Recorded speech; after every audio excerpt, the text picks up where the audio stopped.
हम EMRS exam के लिए टीचिंग एप्टीट्यूड का जो है प्रैक्टिस क्वेश्चंस या आप कह सकते हो मॉक टेस्ट कर रहे हैं। हम वहाँ पे 20 क्वेश्चंस आते हैं आपके, तो 20 + 20 हम 40 क्वेश्चंस का जो है मॉक टेस्ट या प्रैक्टिस सेशन डिस्कस कर रहे हैं। उसी तरह हम एनालिटिकल एबिलिटी जो कि 15 नंबर की आ रही है आपकी, और न्यूमेरिकल एबिलिटी जो 10 नंबर की आ रही है, सारी इनका भी हम क्या कर रहे हैं, इनका भी हम मॉक टेस्ट डिस्कस कर रहे हैं। वो भी कैसा, chapter wise. Okay, chapter wise से क्या फायदा है आपको?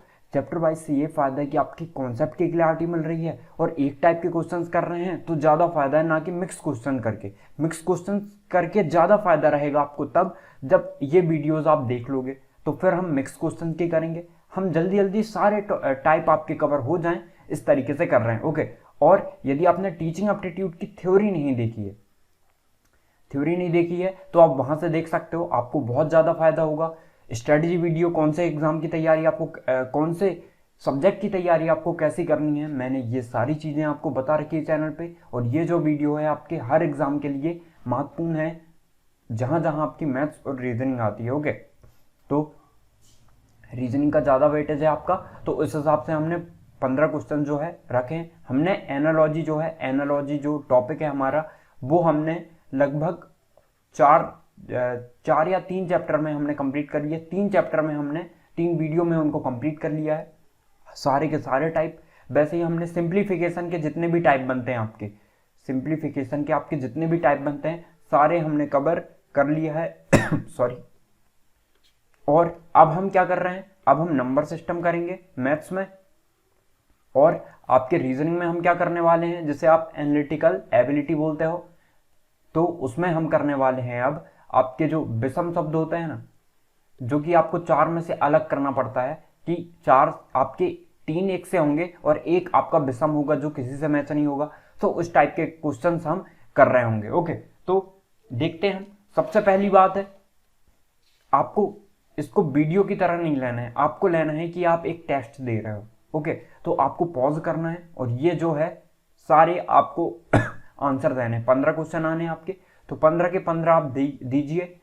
वीडियो को पॉज कर सकते हो, तो जिससे आप खुद लगा सकते हो। मैंने बता दिया कैसे करना है इनको, जिससे आपको ज्यादा फायदा होगा। जैसे एनालॉजी टॉपिक में मैंने आपको बताया था ना, एनालॉजी के टॉपिक में मैंने क्या बताया था, सादृश्यता के टॉपिक में मैंने आपको बताया था कि हर प्रकार का नॉलेज आपको होगा तभी आप इस क्वेश्चन को, यदि उस प्रकार का नॉलेज आपको होगा तभी आप इस टाइप के क्वेश्चंस को सॉल्व कर पाएंगे। जैसे मान के चलिए वहां पे राजधानी से रिलेटेड क्वेश्चन आ गया, ठीक है, यहां पे दे दिया, जैसे MP दे दिया, ठीक है, और समानुपात करके भोपाल दे दिया।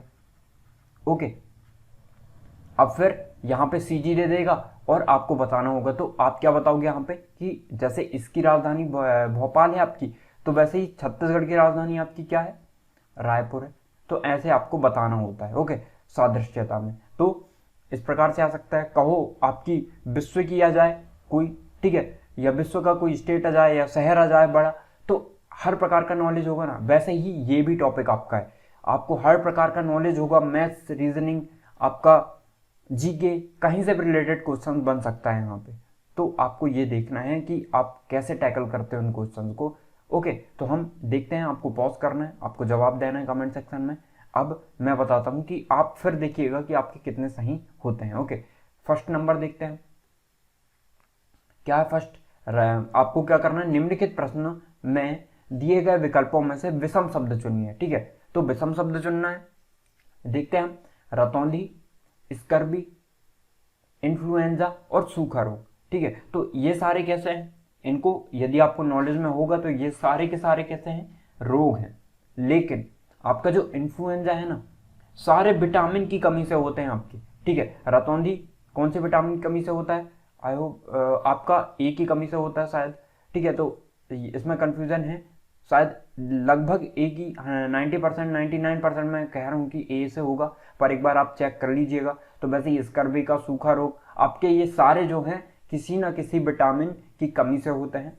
लेकिन इन्फ्लुएंजा जो है वो आपकी विटामिन की कमी से नहीं होता है।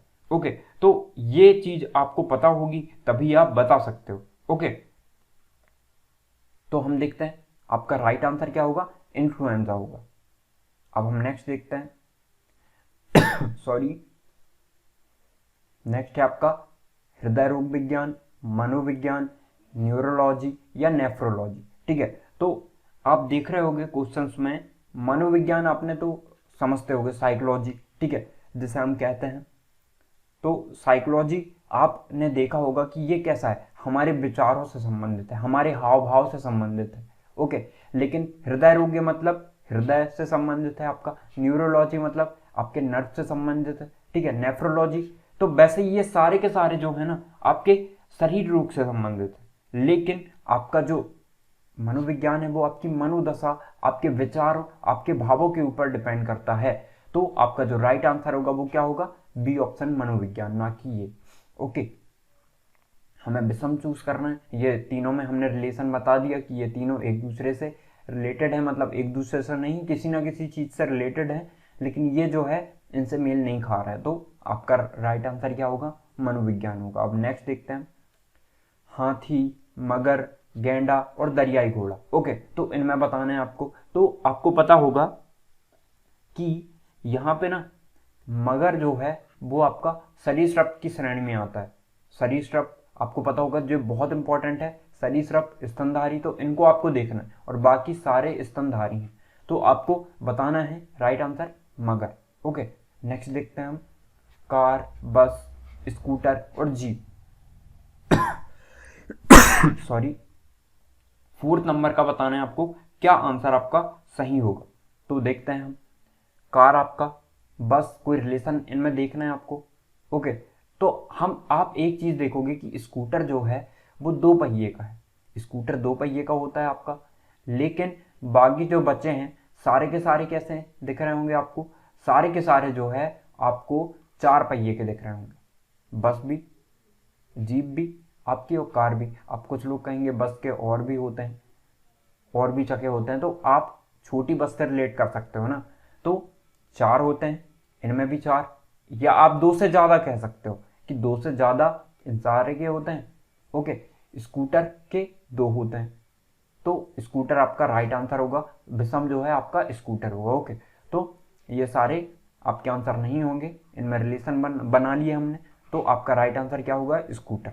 अब नेक्स्ट देखते हैं, नेक्स्ट है आपका गैराज, विमानशाला, नौका घाट और उपवन। ठीक है, उपवन मतलब आप समझते होंगे, लेकिन गैराज मतलब क्या होता है, जहां पे गाड़ियां खड़ी होती हैं आपकी। विमानशाला, यहाँ पे भी विमान खड़े होते हैं।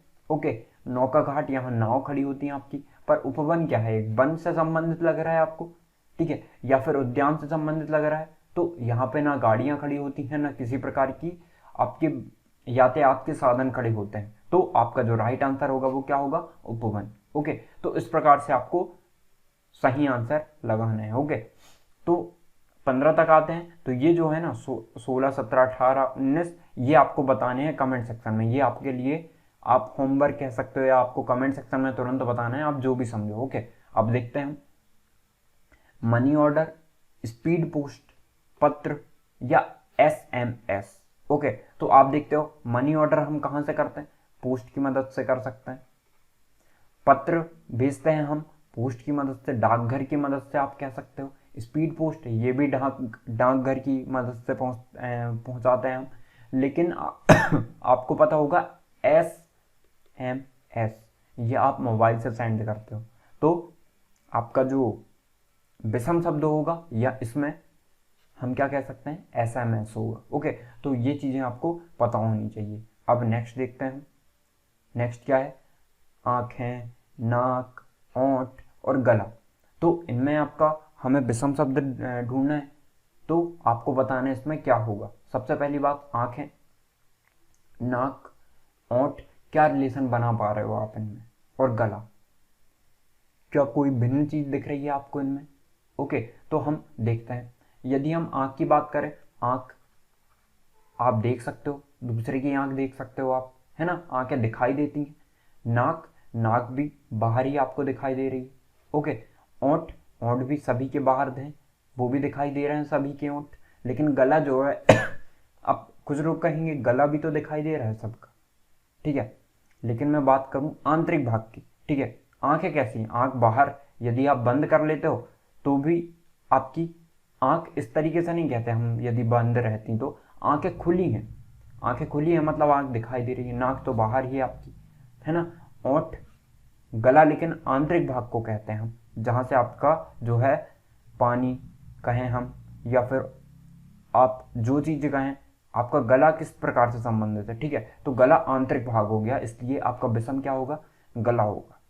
अब हम देखते हैं नेक्स्ट, वर्ग मीटर, वर्ग फीट, वर्ग इंच और वर्गमूल। ओके, तो आप देख रहे होंगे यहाँ पे वर्गमूल मतलब क्या होता है, वर्गमूल मतलब अंडर रूट होता है।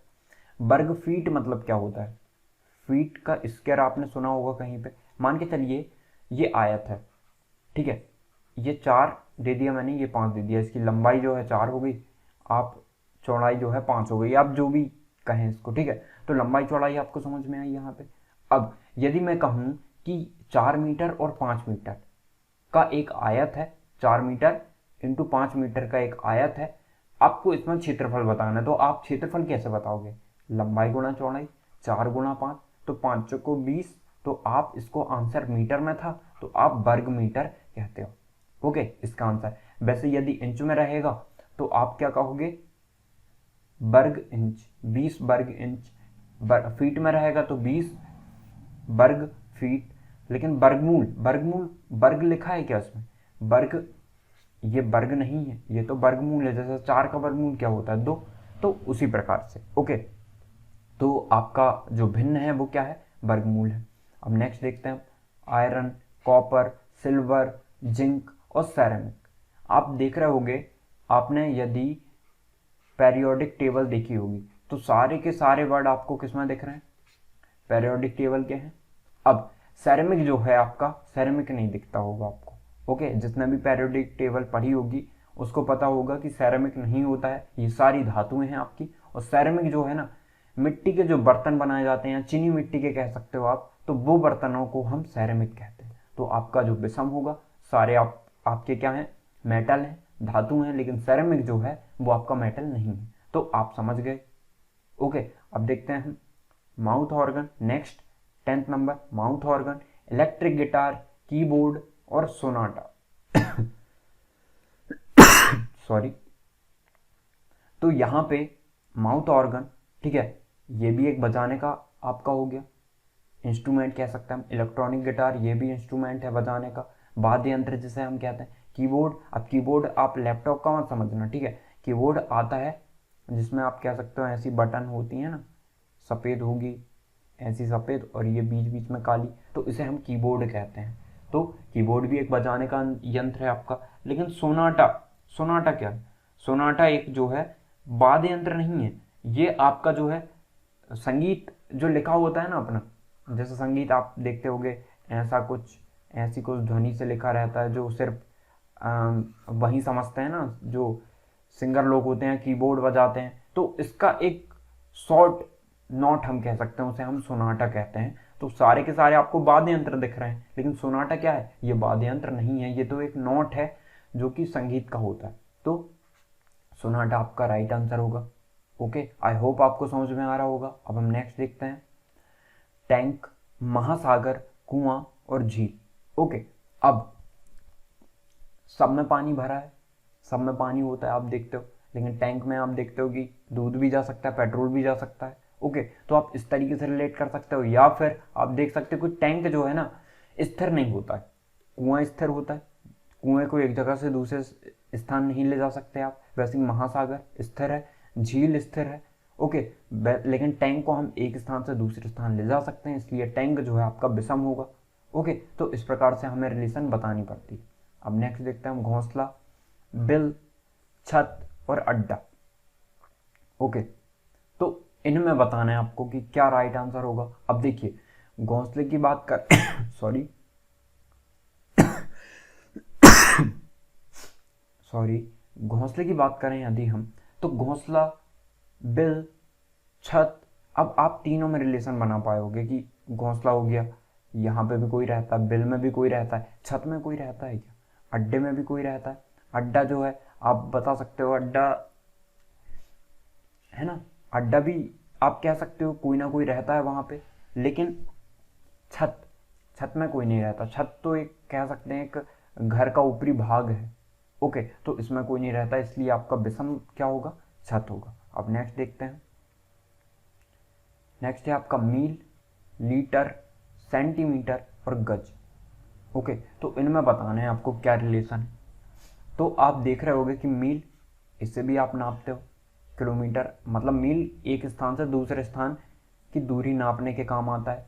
सेंटीमीटर, ये भी सेंटीमीटर में आप नापते हो ना कि ये जो लंबाई है ये कितने की है, तो लंबाई ही नाप रहे हो आप इसमें। गज, इसमें भी लंबाई नापने का काम, मील इसमें भी लंबाई नापने का काम कर रहे हो। लेकिन लीटर, इसमें क्या आप लंबाई मेज़र करते हो, नहीं, इसमें आप पानी, दूध कहना चाहिए या फिर पेट्रोल, तो तरल पदार्थ लीटर में आप नापते हो और लंबाई जो है वो मील में नापते हो आप। ओके, तो ये इतनी बात आपको समझ में आई होगी। अब नेक्स्ट देखते हैं। नेपच्यून, वरुण हो गया, यूरेनस हो गया, प्लूटो हो गया, मरकरी हो गया। तो आप देख रहे होगे कि सारे के सारे जो हैं ग्रह हैं। ओके, सारे ग्रह हैं। अब इसमें कैसे बता सकते हो आप रिलेशन, लेकिन आप देखते होगे कि आप पहले जो 9 ग्रह थे हमारे, उसमें हम प्लूटो को शामिल करते थे, यम को शामिल करते थे। लेकिन अब ग्रह कितने हैं हमारे, 8, जिन्हें हम ग्रह मानते हैं वो 8 हैं हमारे। जो ग्रह हैं कहना चाहिए, उन्हें हम 8 मानते हैं। तो प्लूटो हमारे ग्रह की श्रेणी में नहीं आता, इसलिए आपका विषम क्या होगा, प्लूटो होगा। अब देखते हैं नेक्स्ट। विपत्तिजनक स्थिति, शोक, कल्पना, घृणा। विपत्तिजनक स्थिति, शोक, कल्पना और घृणा। आप देखोगे कि विपत्तिजनक स्थिति ये भी आपका कैसा है, जब आप जो है उदास रहते हो, उदास की स्थिति को दर्शाता है, या फिर हम कह सकते हैं कि दुख की स्थिति को दर्शाता है। ओके, तो दुख, विपत्तिजनक स्थिति में भी आप दुखी होते हो। शोक, आप शोक में भी दुखी होते हो। घृणा, घृणा जब किसी चीज़ से होती है तो आप दुखी होते हो। लेकिन कल्पना जो है, कल्पना क्या चीज़ है, कल्पना एक अलग चीज़ हो गई, इमेजिन जैसे हम कह सकते हैं। ओके, तो कल्पना इस चीज़ में नहीं आती। कल्पना यदि आप जो है दुख की करोगे तो वो दुख की श्रेणी में आएगी, और सुखी वाली कल्पना करोगे, सुख की कल्पना करोगे तो वो सुखी वाली होगी। जैसे कि मैं जो है, आप जो है कल्पना कर रहे हो कि आपका EMRS एग्ज़ाम जो है निकल जाएगा, तो ये कल्पना होगी। ओके, तो इस प्रकार से आप रिलेट कर पाए होगे। और मैंने पहले ही बताया, इसको आप स्क्रीनशॉट ले सकते हो, जो भी करना है। इसका आंसर आपको कमेंट सेक्शन में बताना है। ओके, अब हम नेक्स्ट देखते हैं। मैथ्स, आपकी न्यूमेरिकल एबिलिटी जिसे आप कहते हो, इसे सॉल्व करते हैं। तो सारे के सारे जो है क्वेश्चन आपके इस प्रकार से अरेंज किए गए कि कुछ इजी मिलेंगे, कुछ मॉडरेट लेवल के होंगे, कुछ आपके डिफ़िकल्ट लेवल के होंगे, और इसी प्रकार का आपका जो है प्रश्न पत्र बनेगा। ठीक है, तो देखते हैं। 50 से कम 3 के सभी धनात्मक गुणांकों का ज्ञात कीजिए, योग ज्ञात कीजिए। अब 50 से कम 3 के सभी गुणांक, 3 के सभी गुणांक मतलब 3, 9, सॉरी 3 दूनी 6 हो गया, 3 तिरका 9 हो गया, 3 चौको 12, 3 पचे 15, ऐसा ही होगा। ये लास्ट तक जाएगा आपका कहाँ तक, 48 तक। ओके, तो देखिए 51 आपका क्या हो जाता है, फिर 3 से डिविजिबल हो जाएगा। लेकिन हमें क्या लेना है, 3 एकम 17 से 51 होता है, 3 से डिवाइड है।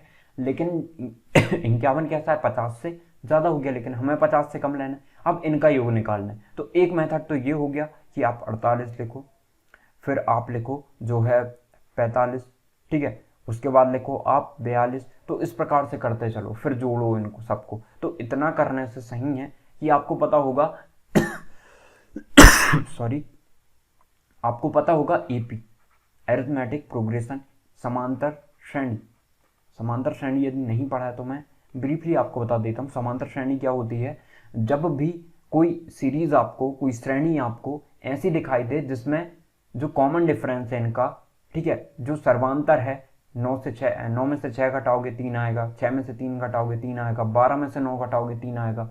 तो जिससे भी घटाओगे ना आप दूसरे नंबर से फर्स्ट नंबर, तो आपका यही आएगा। ठीक है, लगातार नंबर को आप घटाओगे तो, लेकिन किससे, जैसे 12 और इसकी बात करें हम, 3 और 6 की बात करें तो दूसरे वाले से पहले वाले को। अब ये माइनस में भी जा सकती है श्रेणी और आपकी प्लस में भी जा सकती है। आपको बस इतना देखना है कि अंतर आपका सेम निकले। ओके, तो इतनी बात आपको समझ में आई।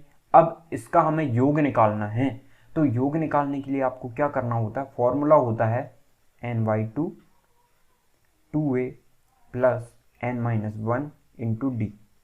ओके, अब सबसे पहली बात n निकालना है आपको। n कितना है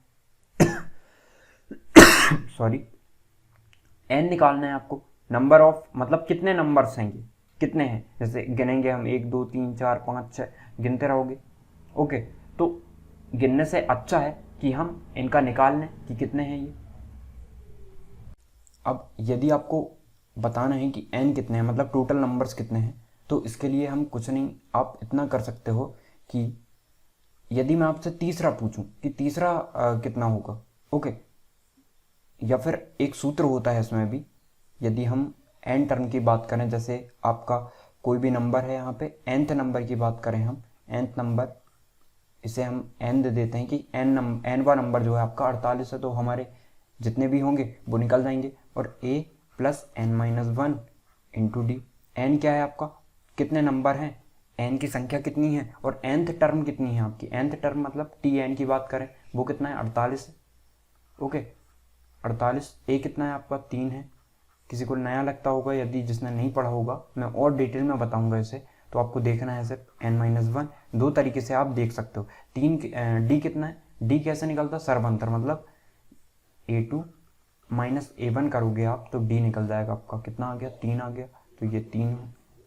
अब सॉल्व कर लेते हैं, 48 है, 3 धन 3 है, -3, 3 से 3 कैंसिल आपका, प्लस माइनस से। अब n इजिकल टू कितना आ जाएगा, 3 से काट दोगे, 3 एकम 3, 3 सिंग 18, तो n इजिकल टू आपका 16 आ गया। तो वैसे ही यदि मैं आपसे, आपने nth टर्म निकाल दिया, मतलब ये कौन सा है, 16वां है आपका, ठीक है। अब मैं यदि आपसे तीसरा पूछता हूँ, तो तीसरा बताने के लिए आप क्या कर सकते हो, 3 गुणा 3 कर दोगे तो 9 आ गया आपका, ठीक है। ये हर उसके लिए पॉसिबल नहीं है, क्योंकि यहाँ पे हमें 3 के गुणांक बोले हैं ना, तो हम आसानी से बता सकते हैं। तो इसके लिए आप सिंपली क्या कर सकते हो, लास्ट टर्म जो भी दिया है आपका, जैसे 48 दिया है, इसे 3 से भाग दे दो, तो आपका जो है कितनी संख्याएं हैं वो निकल के आ जाएगा। ओके, इस तरीके से कर सकते हो आप। या फिर जैसे तीसरी टर्म बताना है, तो आपने क्या किया, 3 का गुणा कर दिया। वैसे ही आपको ये टर्म बताना है कितनी है, तो आप किसका गुणा करोगे, मान के चलिए n का गुणा किया तो आपका 48 आ गया, तो 16 थी 48, 16 को गुणा करने में 48 आ रहा है, तो 16 आपकी जो नंबर्स हैं, टोटल नंबर्स कितने होंगे, 16 होंगे। तो यहां से आप समझ गए होगे। अब 16/2, 2a, a कितना है, a मतलब फर्स्ट नंबर आपका कितना है, 3, 3 दूनी 6, धन n-1 की बात करें हम, n कितना है आपका, 16 है, -1 करेंगे तो 15 आ जाएगा, इंटू डी कितना है आपका, 3 है। अब एक और मेथड है, आप वहां से भी कर सकते हो, वो भी बताऊंगा आपको। तो 2 8 16, 8 आ गया, 6 धन 15 दिया 45, 45 और 6 आपके कितने हो जाएंगे, 51, 8 गुणा 51, एच इंटू एस का निकाल रहे हैं टोटल सम, 8 एकम 8, 8 पंचे 40, तो 408 होगा सबका सम। एक और मेथड है, आप एस निकालने के लिए क्या कर सकते हो, यदि आपको n/2 लिख दिया हमने, यदि आपको फर्स्ट नंबर पता है, पहला नंबर और अंतिम नंबर, लास्ट नंबर, तो आप निकाल सकते हो n/2। फर्स्ट नंबर आपका कितना है, 3 है, लास्ट नंबर आपका कितना है, 48 है, जोड़ देते हैं इनको, ठीक है। और टर्म कितनी है, 9 है। नंबर ऑफ हमारी जो टर्म है वो कितनी है, जैसे ये first term, second term, third term हो गई, वैसे ही 16 टर्म है हमारी, या 16 नंबर्स हैं, तो 2 से भाग दे देंगे, इसे जोड़ेंगे तो कितना आ जाएगा आपका, 11, 51 आ गया। ओके, 8 से भाग दे देंगे, 8 आ जाएगा, 2 से भाग देंगे तो 8 एकम 8, 8 पंचे 40, तो तब भी आपका 408 आ गया। तो आंसर जो होगा आपका क्या होगा, 408। आप जिससे भी करना चाहो, जिसे समझ में नहीं आया होगा वो एक बार और देखेगा, या फिर जब भी हम समांतर श्रेणी सीरीज देखेंगे ना, तब वहां पे मैं डिटेल में आपको बता दूंगा, क्योंकि जिसने पहली बार देखा होगा उसको प्रॉब्लम जाएगी ही जाएगी। ओके, नेक्स्ट देखते हैं, निम्नलिखित श्रृंखला 10 25 45 54 60 75 80 में विषम संख्या ज्ञात करना है। विषम संख्या का मतलब, विषम संख्या मतलब इसमें कौन सी जो है सही नहीं है, उसे आप देखते होंगे कि हर जो यूनिट डिजिट है या तो 0 है या 5 है, या 5 है या 0 है, या 5 है या 0 है, लेकिन यहाँ पे सिर्फ 4 दिख रहा है आपको। इस तरीके से अंदाजा लगा सकते हो, या आप ये बोल सकते हो कि सारे के सारे 5 से डिविजिबल हैं, सिर्फ किसे छोड़ के, 54 को छोड़ के, तो आपकी विषम संख्या क्या होगी, 54 होगी। आसान था ये। नेक्स्ट देखते हैं, निम्नलिखित में से कौन सा सही है, तो आपको ये बताना है √5 प्लस √3 √6 प्लस √2। तो इनके आप तभी बता सकते हो जब आपको इनके मान पता हो। ओके, तो इनके मान के लिए मैं आपको बता देता हूँ, जैसे आपको याद होने चाहिए ये √2 का कितना होता है 1.414, √3 का कितना होता है 1.732, √4 का आपको पता है 2 होता है, √5 का कितना होता है 2.14, ओके 2.4, ओके 2.4 होता है, √5 का 2.24, √6 का आपका 2.44 होता है। ओके, तो ये लगभग में मान है, ये सीरीज तो लंबी चलेगी आपकी, लेकिन लगभग में हमने 3 डिजिट तक 2 डिजिट तक ले लिया और यहीं तक का आपका आंसर आ जाता है। ओके, नेक्स्ट देखते हैं। अब हमें क्या कहा है, √5 प्लस √3 बड़ा है √6 प्लस √2 से, तो √2 का मान कितना होता है। अब जोड़ लेते हैं हम, √5 और √3 को जोड़ोगे आप, इन दोनों को जोड़ोगे तो कितना आएगा आपका 4 3 7 हो गया। 2 को वैसे लिख देते हैं और यहाँ रखेंगे ना, पॉइंट के बाद रखेंगे हम, यहाँ पे 0 रख देंगे, तो 2 प्लस करेंगे 2 आ जाएगा आपका, 4 और 3 7 हो गए, 2 7 और 2 9 हो गए आपके, और 2 और 1 3 हो गए, 3.972 आ गया। ओके, अब √6 और 2 को जोड़ते हैं, यदि बड़ा होगा तो आपका राइट आंसर ये हो जाएगा। तो √6 और किसे जोड़े हम, √2 को जोड़ते हैं, तो देखते हैं 2 और 1 3, 4 और 4 8। अब देखिए इनमें गुणे के बाद कोई हासलाई में नहीं आ रहा ना, तो हम ऐसे भी जोड़ सकते हैं, 2 और 1 3, 4 और 4 8 और 4 और 1 5। ओके, तो आपका ये बड़ा हो गया, कौन सा, फर्स्ट वाला बड़ा हो गया, 3.97 आ गया, इसमें 3.85, तो राइट आंसर आपका ये होगा। वैसे ही आप इन्हें सॉल्व करके देखोगे तो आपका कोई भी सेटिस्फाई नहीं करेगा, सिर्फ करेगा तो फर्स्ट नंबर। तो इनको भी आपको सॉल्व करके देखना है और इन्हें याद रखना है आपको। ओके, नेक्स्ट देखते हैं, 1 सेकेंड। नेक्स्ट क्वेश्चन है आपका ये 1.5 1.05 1.05 के ऊपर बार लगा हुआ है, मतलब ऐसा है 1.05555। ओके, इस प्रकार से मैं सबसे बड़ी संख्या कौन सी है आपको बतानी है। तो अब देखिए इसे देखते हैं हम, तो इसे कैसा लिख सकते हो आप 1.5555। ओके, अब 1 के बाद 0.5 आ गया, मतलब यदि 0 आ गया तो पहले तो 0 आ गया ना, तो ये बड़ी संख्या हो नहीं सकती। 1.05 के आगे तो है, लेकिन हम कह सकते हैं कि 105 से ये बड़ी है आपकी 1.05, ठीक है, लेकिन इससे छोटी है आपकी। अब 1.5 के पास बार बार, लेकिन ये क्या है 1.5 तक ही है ये, लेकिन ये क्या है 1.55, मतलब इसके आगे भी संख्या है, मतलब बड़ा क्या होगा आपका ये होगा। तो सबसे बड़ी संख्या कौन सी होगी 1.5 के ऊपर बार। ओके, तो ये चीज आई होप आपको समझ में आई होगी। अब नेक्स्ट देखते हैं हम, यदि कोई संख्या 31 से उतनी बड़ी है जितनी वह 75 से छोटी है, तो वह संख्या है, मान के चलते हैं हम वह संख्या क्या है x है। ओके, सॉल्व करते हैं, यहाँ ही सॉल्व कर देता हूं मैं। यदि कोई संख्या 31 से उतनी बड़ी है, मतलब x से कितनी बड़ी है 31 बड़ी है। यदि कोई संख्या 31 से उतनी बड़ी है जितनी 75 से छोटी है, यदि मैं आपको ऐसा बताऊं कि x से 31 छोटी हो गई ये संख्या। ओके, अब 75 से कितनी है, जितनी वह 75 से छोटी, मतलब 75 माइनस x। अब आप देखिएगा, थोड़ा सा समझिएगा, वो क्या कह रहा है कि यदि कोई संख्या 31 से उतनी बड़ी है जितनी 75 से छोटी है, तो हम यदि ये कर रहे हैं ना तो दोनों आपके बराबर आ जाएंगे। ओके, अब आपको ये चीज समझ में नहीं आ रही होगी तो मैं सॉल्व करता हूं, उसके बाद आपको बताता हूं कैसे। तो x इस तरफ आएगा तो क्या हो जाएगा प्लस में हो जाएगा, तो 2x लिख दूं मैं सीधे। x इस तरफ आएगा तो प्लस में हो जाएगा, तो x और x 2x हो जाएंगे। अब 75 है, ये इस तरफ आएगा तो प्लस में हो जाएगा 31, जोड़ देते हैं 5 और 1 6, 7 और 3 10, और x इज इक्वल टू आपका बटे में 2 कर देते हैं, तो 2x इज इक्वल टू कितना आ गया 2 5 10, 2 3 6, तो x इज इक्वल टू आपका आ गया 53। ओके, तो आंसर आपका 53 होगा। आप कैसे, तो देखिए यहां क्या बोल रहे हैं, कोई संख्या 31 से उतनी बड़ी है, मतलब 31 से जितनी बड़ी है ये उतनी 75 से छोटी है। 53 जो है 31 से जितना बड़ा है, तो हम यदि 31 से माइनस करते हैं और 75 से उतनी छोटी है, तो 75 से यदि 51 को माइनस करते हैं तो दोनों ये बराबर हो जाएंगे। 3 में से 1 जाएंगे 2, 5 में से 3 जाएंगे 2, वैसे ही 5 में से 1 जाएंगे 2, 7 में से 5 जाएंगे 2। तो आई होप कि आप समझ गए होंगे कि हमने ऐसा क्यों किया। अब नेक्स्ट देखते हैं, निम्न में से सबसे बड़ी संख्या कौन सी है, आपको ये बताना है। तो जब भी आपको इस टाइप से आ जाए या वर्गमूल में आ जाए तो कैसे सॉल्व करना है, नंबर सिस्टम देख रहे हैं। तो देखिए, हम जो इनके बटे में संख्याएं हैं उनका हम एलसीएम ले लेते हैं। तो 3, 2 और 6 का यदि आप एलसीएम लोगे तो 6 ही आ जाएगा। ओके, तो 6 एलसीएम आ गया। एलसीएम कैसे निकालते हैं आपको पता होगा, आई होप। तो हम देखते हैं, 6 आ गया तो हम सब की घात को 6 बनाने की कोशिश करते हैं। तो यदि हम 1/3 में हम क्या करें, 2 से गुणा कर दें और 2 से भाग दे दें, 2 से गुणा और 2 से भाग कर दिया, तो ये 1/6 बन गई नीचे। तो वैसे ही हम यहाँ करते हैं, 2 में 1/2 है तो यहाँ 3 से गुणा करेंगे तभी ये क्या होगा, 6 बनेगा। तो 3 से 3 कैंसिल हो जाएगा, 2 से 2 वहीं आ गए हम फिर से लौट के। तो ऐसा कर सकते हैं हम, क्यों कर रहे हैं ये अब भी आपको पता चल जाएगा। एक की घात जो भी रहे, सबसे बड़ी संख्या बतानी, एक की घात जो भी रहे एक ही आता है। ओके, तो इसे करने की जरूरत नहीं है, फिर भी हम 1/6 लिख देते हैं यहाँ पे।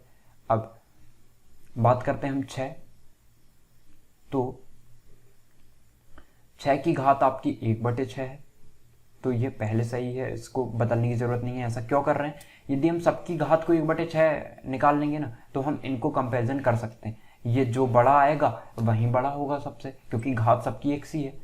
जैसे मैं कहूँ आपसे 5 है, 5 की घात 1/2 है यहाँ पे, और 4 की घात 1/2 है, तो आप किसे बड़ा कहोगे, √5 को बड़ा कहोगे, √4 को बड़ा करोगे।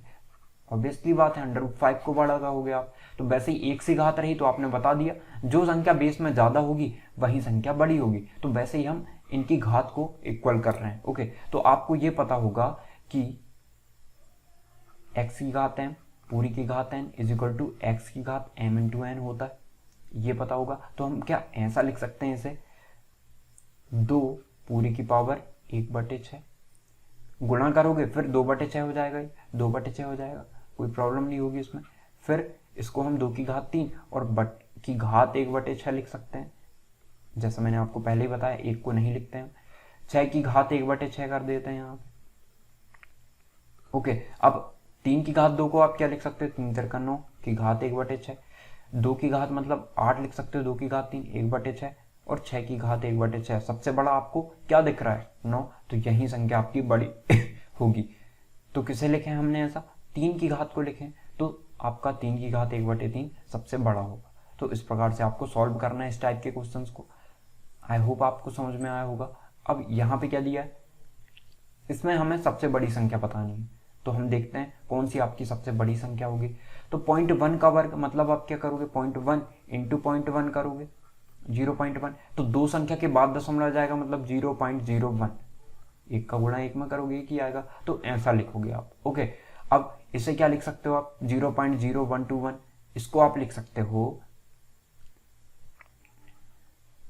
देखिए हमें क्या करना है, 2 और 2 4 संख्या के बाद दशमलव लगाना है, मतलब 0.1 इंटू 1 इंटू 0.1 इंटू 1 क्या कर 121 आ जाएगा, लेकिन हमें 4 संख्या के बाद लगाना है, तो 1 2 3 और एक और 0 रख के और उसके सामने दशमलव लगा देंगे, क्योंकि 2 संख्या और 2 संख्या में दशमलव है, गुणा जब भी होता है तो उनकी संख्याएं में उतने ज्यादा दशमलव लग जाता है। जैसे यहाँ 2 संख्या के पहले है, यहाँ 2 संख्या के पहले है, तो वहां 4 संख्या के पहले कर दिया जाएगा। यहाँ 3 में होता, मान के चलिए यहाँ 3 में होता, यहाँ 2 में होता, तो हम 5 संख्या के पहले लगाते। आई होप आपको क्लियर हुआ होगा। तो इसे हम क्या लिख सकते हैं, अंडर रूट को, इसे अंडर रूट को अब भी हमने देखा कि इसके वर्ग को हम लिख सकते हैं, तो √1 को हम इसे लिख सकते हैं। ओके, अब हम देखते हैं 0.12, अभी तक का तो ये बड़ा है, 0.01 0.11 और 0.12 को हम सबसे बड़ा क्या किसे कहेंगे, 0.12 को। ये तो ऐसा ही है, इसमें वर्गमूल नहीं है। अब हम देखते हैं 0.0004, अब इससे इसकी बात करें हम तो 0.02 इंटू 0.02 करोगे आप, 0.02 करोगे तो 4 संख्या के बाद दशमलव लग गया, वैसा ही है, तो 0.02 लिख सकते हो आप इसे। तो अब देखो सबसे बड़ी संख्या आपको फिर भी 0.12 लगेगी, इसलिए आपका राइट आंसर क्या होगा ये। आई होप आपको समझ में आ रहा होगा और आपको क्लियर हो गया होगा। अब इसे देखते हैं, इसे कैसे सॉल्व कर सकते हो आप। दो तरीकों से सॉल्व कर सकते हो, और भी ज़्यादा तरीके हैं, पर सबसे आसान तरीका आपको बताऊंगा मैं कि सबसे बड़ी संख्या यदि आपको दिखानी है ना, तो सबसे पहले आप क्या काम करो, इसका गुणा आप यहाँ करो, इसका गुणा यहाँ करो। जो भी संख्या बड़ी आई, जैसे हम इसका करते हैं 3 दूनी 6, 7 एकम 7, बड़ी संख्या कौन सी ये, तो ये बड़ा होगा। ओके, अब इन दोनों में देखते हैं, ये बड़ा निकल गया। अब इन दोनों में देखते हैं, 6 कम 6 5 तिया 15, 6 कम 6 5 तिया 15, तो 6 तो इसका है, 15 इसका आया, तो ये बड़ा है। अब इन दोनों में देख लेते हैं हम, जो भी सबसे बड़ा निकले तो जिसको हमने सॉल्व कर लिया उसे सॉल्व नहीं करके दूसरी संख्या को देखेंगे। अब इन दोनों में देखते हैं, तो 4 पंचे 20 और 6 तिया 18, तो बड़ी संख्या कौन सी रही 5/6। अब आप जिनके साथ नहीं किए हो उसके साथ भी कर लेते हैं, 2/7 के साथ करेंगे, 6 दूनी 12, 5 7 35, तो फिर भी बड़ी संख्या इसकी आई, तो आपका जो राइट आंसर होगा 5/6 होगा। एक और मेथड क्या है, आप सिंपली भाग दे दो, भाग देंगे, 2 का नहीं जाएगा, पॉइंट लगा देंगे, 0 बढ़ा देंगे, 7 दूनी 14 बचे 6, हो गए आपके 60, 7 8 56, बचेंगे 4। ठीक है, दो संख्या 2 दशमलव तक ही लेते हैं। 1/3 को आप क्या लिख सकते हो, 3 3 3 3 ऐसा दशमलव के बाद। ओके, अब ये तो पता ही होगा आपको, 3 से भाग दोगे तो। ठीक है, तो बड़ी संख्या तो अभी ये लग रही है, 5/6 का देते हैं, तो पॉइंट करके हम 6 7 42, 6 8 48, 8 बार जाएगा, तो बड़ी संख्या ये दिख गई अब आपको। अब 4/3 में देखते हैं, तो 4 7 28, पॉइंट लगा के 30 हो जाएगा, ये 4 7 28 हो रहा है, तो फिर भी बड़ी संख्या 0.8 है, मतलब 5/6। तो आप कैसे कर सकते हो इसे, ये भी मैंने आपको बता दिया, ये आपका होमवर्क में रहेगा। जैसे मैंने वो सॉल्व किया है, आप दोनों मेथड से सॉल्व करके और आपको आंसर जो है कमेंट सेक्शन में बताना है। ओके, इसका आप स्क्रीनशॉट ले सकते हो या पॉज करके अभी सॉल्व करके कमेंट में बता सकते हो।